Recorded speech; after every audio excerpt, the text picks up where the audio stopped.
Hi, and welcome to today's Engaging for Missouri webinar. I'm Alice Roach from the Division of Applied Social Sciences at the University of Missouri, and I'll be your host today. With each of these 30-minute webinars, we intend to share research-based insights that leaders like you can apply in your own work to benefit and strengthen the state's agriculture and food system, hospitality sector, and communities. For today's webinar, Dr. Scott Brown will present about the economic turmoil in livestock markets. Before I invite Dr. Brown to begin, I want to share a few housekeeping items. First, we'll close the webinar today with a question and answer session. Those of you who connected to today's webinar via your computer can submit your comments in the chat screen. So to open that chat screen, just click the chat button that you see at the bottom of your Zoom window. If you joined by phone today, then you can share your questions via email. You can send me an email at roacham@missouri.edu with those questions. Second, all attendees are muted and may not start their video. Third, if you encounter any technical difficulties during the webinar today, then you can let me know by including a comment in the chat screen, or you can also send me an email at roacham@missouri.edu. Fourth, we will make a recorded version of the webinar available to you. You can look for an email from Zoom in about a day from now, and that email will include a link to the recording. You can also find an archive of all of our previous Engaging for Missouri webinars on our division's YouTube page. So with that, we'll transition to the topic of today's webinar, which is titled Making Sense of the Economic Turmoil in Livestock Markets. Presenting on this topic is Dr. Scott Brown, who is an Associate Extension Professor of Agricultural and Applied Economics and CAFNR's Director of Strategic Partnerships. So thank you, Scott, for presenting today. If you could please start your video and unmute your microphone, then we can begin your presentation. Thanks very much, Alice. It's great to be here to visit for a few minutes this morning on just what's happening in livestock markets. I will say it's a never-ending change that we're going through right now. So I want to highlight what I see as some of the issues that we're going to face as we go forward. Number one, I want us to remember that after we get out of the worst of this stay-at-home situation, we still have to talk about a general economy that's contracting in terms of income, jobs. We have a strong dollar, a number of things that will probably stick with us for a period of time. It has been unprecedented in terms of the switch from a food service-oriented industry to one that's been much more driven by what's been happening at grocery stores, which, by the way, I remind you, when we come out the other side and we begin to open restaurants again, we could talk about food service pulling for a period of time. The issue at hand today, just the number of processing plant closures and what happens going forward is really critical to where we see these livestock markets moving. I will say, don't forget that we have some processing plants that are trying to come back online now. So I'm really curious to watch those opportunities, while I still think we have some plants that are near a situation where they may have to close for a period of time, just given the number of COVID-19 outbreaks they may have in their plants. I always like to remind us that, don't forget though, when you think about meat markets generally, global meat consumption has been down substantially, driven primarily by African swine fever in China for the most part, but just remind you that there's a strong demand on the consumption side. I'm really optimistic that when we come out of this COVID-19 shutdown, that if we don't have another wave of COVID-19, that we'll see some pretty strong demand and prices recover. I think it's important to remind ourselves that we started 2020 with a fairly large expansion in U.S. meat production unfolding, so we needed everything to work right in terms of the demand side relative to the expansion we were seeing. And then, don't forget there's a lot of reports out there about livestock that are being euthanized. We primarily see that in hogs and chickens. It's very difficult to get a lot of good information there, but we'll be paying attention as we move forward. Just so we understand, we started the year with about $1.25 fed cattle prices. We're now in some ways looking at prices that are below $1. we would have went back to early 2020. We were going to talk about this year maybe being a slightly better year than last year from a cattle perspective. And of course, with the COVID-19 outbreak, it has certainly put pressure on cash fed cattle prices. In hogs as well, we actually did fairly well up until we got about to the 1st of April. From there, we've slid from what was $65 carcass price hogs to now 50, and you'll see a lot of cases where even spot prices that are lower than that. I use this slide a lot just to try to focus on what's happening from a average daily cattle slaughter situation. All right, so the black line here is 2020 average daily slaughter. We were running about 105,000 head, and in this slide, it's a 6-day moving average, trying to account for holidays and weekend runs as well, but about 105,000 head being slaughtered. If you notice, around about day 79 or so, we peaked out at 115,000 head. I would say that was processors actually trying to pull cattle forward as quickly as possible, knowing there were some potential plant issues coming. So a little bit of boost trying to help with what's coming. And then you see the slide off as we begin to see plant closures. You know, we're now setting about 77,000 head on an average daily basis. That's a problem in terms of where we sit on that daily slaughter. And it's a problem for producers.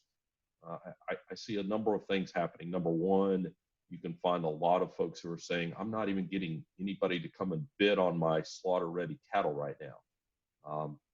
I'm not sure that's going to change very rapidly until we can push that number back up from the 77,000. And so producers are really finding themselves in a difficult situation. Whether that line continues to contract, level off, turn around, there's a lot of uncertainty in trying to predict that. But I just want to make sure that we talk about it from the producer side here to begin with, and how tough that is for producers. The nice thing about cattle, we can slow them down. We're a little less an issue of can't slow them down.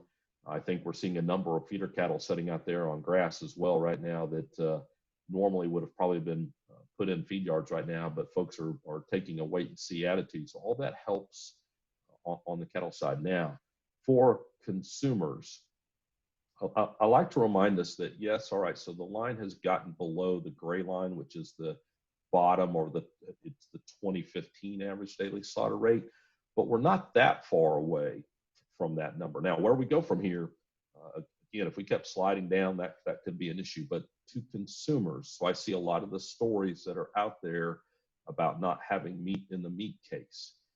And I just remind us, we are slaughtering cattle. It's just the rate of slaughter is slowed tremendously from where we started the year. It's a little below where we were in 2015, but I don't think we're going to run out of meat. We may have a situation where some things aren't available. We may look a little bare when we get to grocery stores, which again, I come back to say, don't forget, this is more than processing plants that matter. I'm hearing lots of stories of distribution centers that are also having issues with workers given COVID-19 outbreaks in those distribution centers. I've heard some stories of processors who might be direct moving cattle and hogs products, those products to direct to grocery stores that normally just wouldn't be the case. I'm gonna watch this graph extremely closely over the next few days. I think this drives a lot, and this is the reason why we're going to talk about wholesale beef prices that are at record levels, yet cattle prices for producers that are at depressed levels. This is the story for the next couple of weeks. Similarly for hogs. All right, we started the year about 440,000 head of hogs that we were slaughtering on a daily basis, just like for cattle. Up until about day 79, we were looking at a situation where we were up around 465, 470 in terms of daily slaughter. It tells me processors were again trying to pull those hogs in as quickly as possible, knowing some things were coming. And now today we said about 320,000 head. That's a huge pull down. It's a problem for producers. Many of them, I think, are having issues with finding shackle space for those hogs right now. Again, the nice thing is we have some pork plants trying to come on back on board. I know we might have some issues left in some plants that are currently operating. Again, we'll have to wait and see where that black line goes as we move here the next couple of weeks. Relative to 2015, we're frankly a little closer on the hog side than we were on cattle in terms of supplying pork products at the levels we would have seen in 2015. So maybe a little less of an issue on the consumer side, a very difficult issue on the producer side. And I think that's why we're seeing some signals of just what's a problem for producers. So sorry for maybe spending too much time on those two graphs, but to me, these are the big ones that we have to watch for the next couple of weeks. Economics work in these markets. So weekly cash feeder pig prices, when those pigs can't find a home, they're not worth very much. We've quickly approached feeder pigs being worth about zero on cash markets, whereas when we started the year, they were worth about $60 a pig. That does not work for producers when you're talking about feeder pig prices at those levels.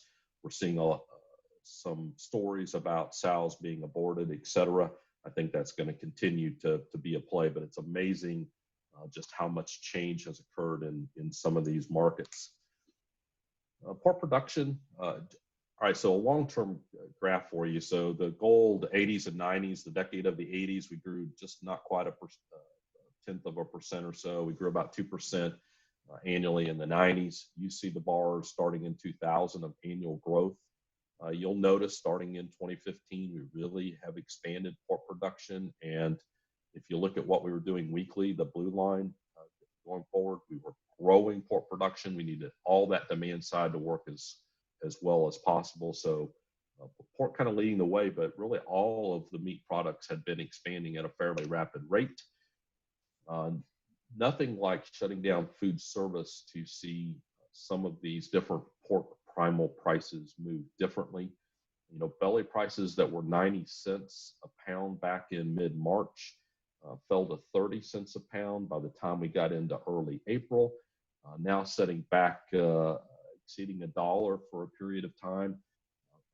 All of that predictable as we talk about. We lost food service.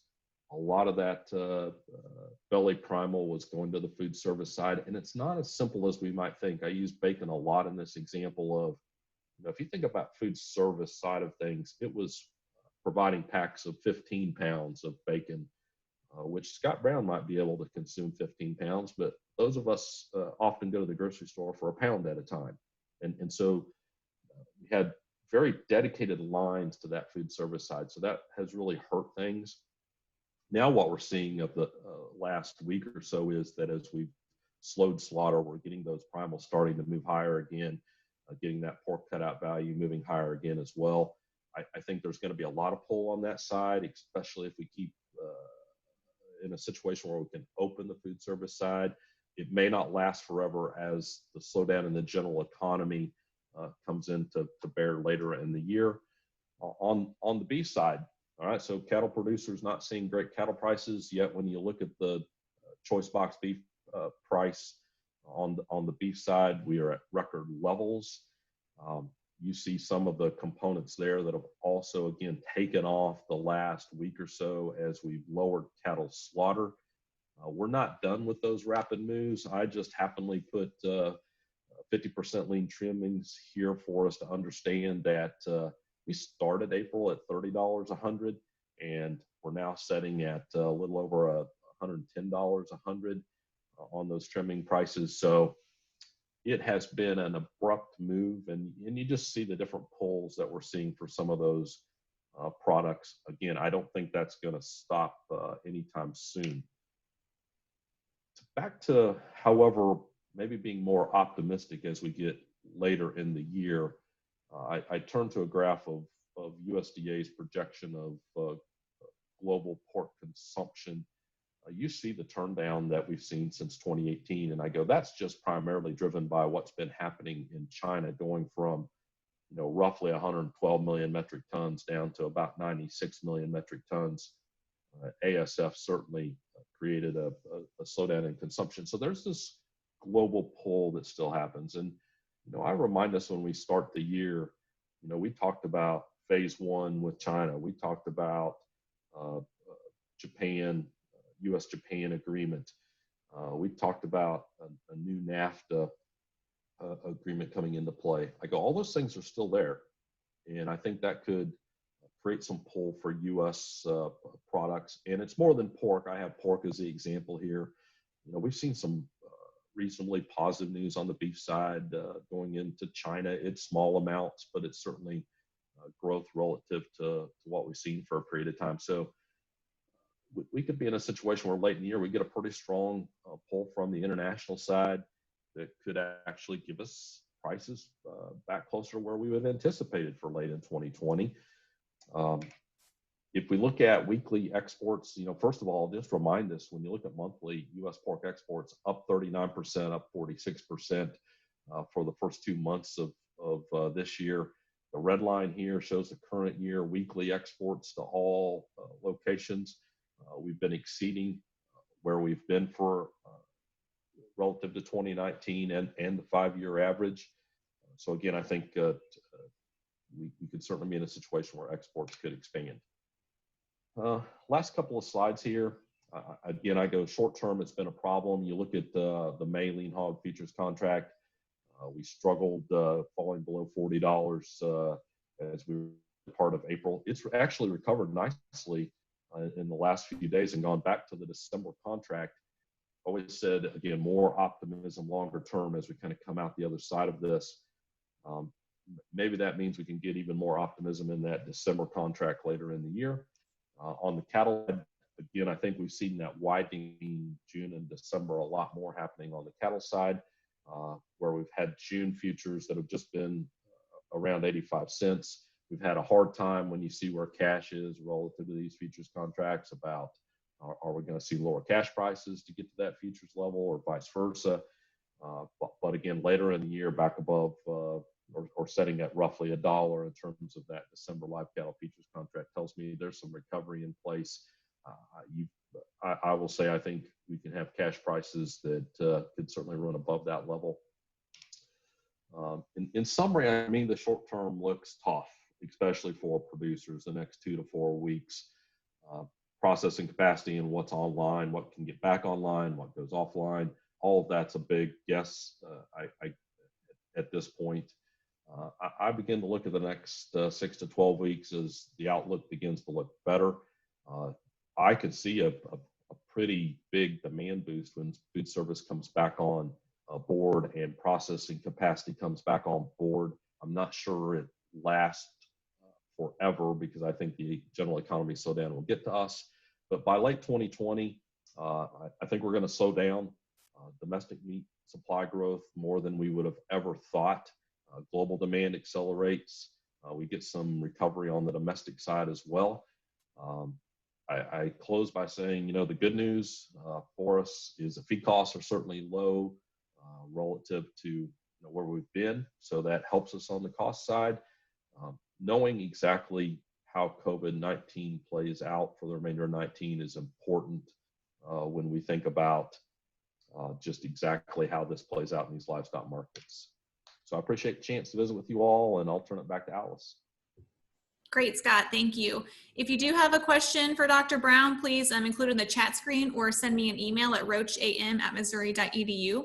We already have had a couple submitted. Scott, the first one is mentioning that this person's heard there have been substantial increases in the numbers of hogs and cattle being purchased for processing at local walkers, and many cattle feeders have backlogs for people wanting fed steers and hogs. So is there any way to track those numbers in relation to the total overall slaughter numbers, and are they significant? Yeah, so unfortunately, it's hard to track that data. This is a really good question. Somebody approached me the other day about this idea of more local processing. And I will say, now's the time to build those markets, if at all possible. I remind producers who are kind of thinking about that local situation, got to be more than cattle or hog producers. You've got to learn how to market product. But for those that can find their niche, I think it might fit longer term. It's really the only option I think that we have to try to help with, what's some of the commercial processing side that's down. I'm not sure that we would talk about a significant number of animals that are moving through that local chain, if you will, relative to commercial slaughter, even with the cut that we've seen. But for those that want to grow that kind of local connection and maybe go after some premium products, this may be a good opportunity to jump off in that. Again, you want to be a good marketer as you think about that alternative. Great, thank you. Here's a question here about someone saw a recent story that African swine fever is rising again in China. Is that a fact? So we are seeing some additional cases of ASF happening in China. Again, I think when you look at the Chinese side of the market, we're seeing sow inventory start to grow again. It's not surprising that maybe we're seeing some increases in ASF again. If we were to get a major outbreak of ASF occurring again and we get a real cut in sow inventory, that's nothing but good news for us in terms of pulling more product into China.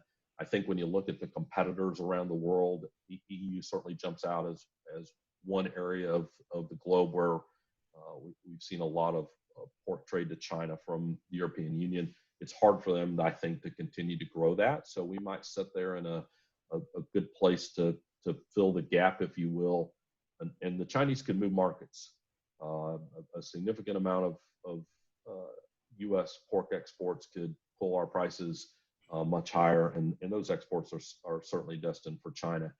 We've kind of let this whole what's happening in China with ASF be on the back burner given COVID-19 issues, but suffice to say, ASF could still be a serious issue there. Okay. Another question here specific to pork. Are pork producers capable of weathering the logistical bottlenecks that have been created by meat pack closures? So it's tough right now. I mean, there's a lot of anecdotal stories of what's happening in the pork industry.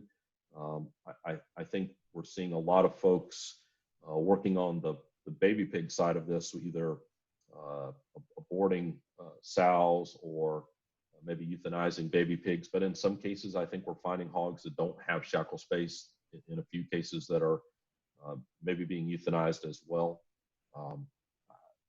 I always say we can kind of hang on where we sit right now. It's not a great situation, but if we continue to lose capacity at the rate we have, we'll be in a very, very different place from a producer standpoint in another week to 10 days.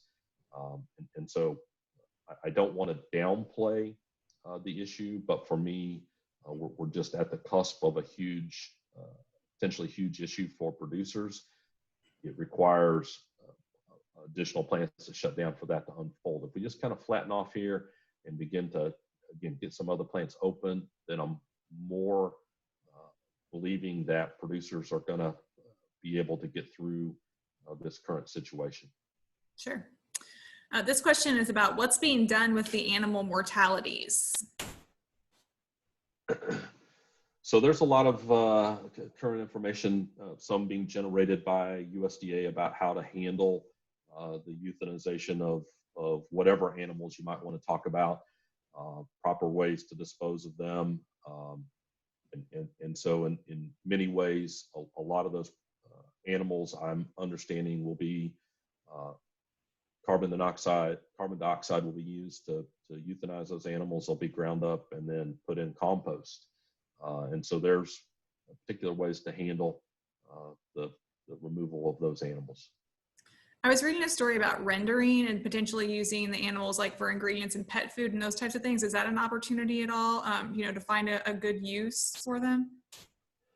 Maybe to a limited extent. I think we have a situation where just demand for everything has been so weak right now that it's hard to find many good options for them. And I remind everyone that we can go back to our whole belly discussion earlier. When belly prices were 30 cents a pound, there were a lot of stories about bellies being used for rendering.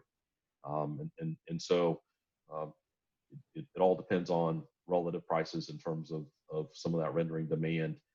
But in many cases, I think we're going to be in a situation where we're just going to have to talk about straight disposal and composting of those animals. Sure.